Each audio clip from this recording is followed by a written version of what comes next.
Dogs and cats are cute as can be, but sometimes they can get into things that will end up with a trip to the veterinarian's office. Baby pacifiers like the ones you see in these pictures are usually meant to pacify a baby, not a doggy. I visited Dr. Joanna Stallings at the Animal Hospital in Henderson to find out what strange things her patients have been swallowing.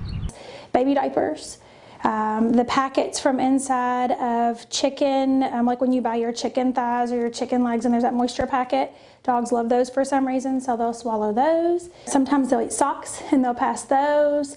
Strings, Nerf darts, anything that a dog can put in its mouth and swallow, it has the potential to. We had a cat that ate over 30 hair ties, much like this one.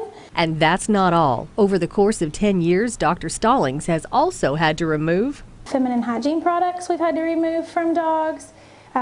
Fish hooks, those tend to get stuck more in the mouth than they actually do in the stomach. With the 4th of July coming up, we've had to go in and remove pieces of corn cobs from dogs.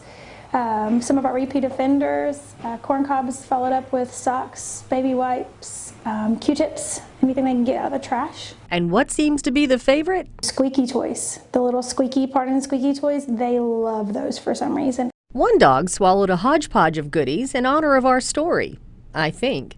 We had a dog this weekend that I guess knew you were coming today.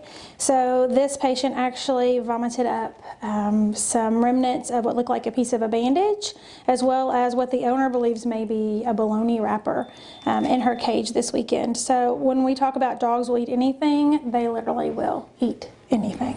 If you think or know your dog or cat has swallowed something they shouldn't have, Dr. Stallings says these are some of the symptoms to watch for. Sometimes they'll be painful, sometimes they're not. Sometimes they're bouncing around like there's nothing wrong with them.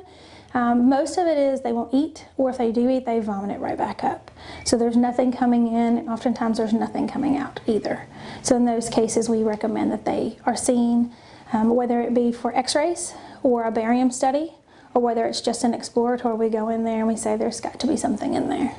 And Dr. Stallings says the treatments vary. There are medics that we can give, so things that will make them vomit. So if it's something that owners say they've recently swallowed, then sometimes we can try that route before they actually try to pass and get stuck. Some owners won't bring their pets in, and so they'll leave them at home and watch for a couple of days, which in some ways can be bad, because if this foreign body gets stuck, it can actually cause necrosis of the intestines.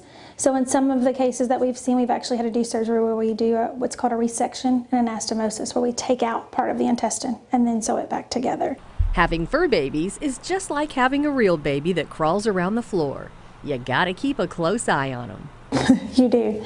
Puppies are worse, but like I said, we've had some repeat offenders, and these are older dogs. Kelly Austin, Eyewitness News.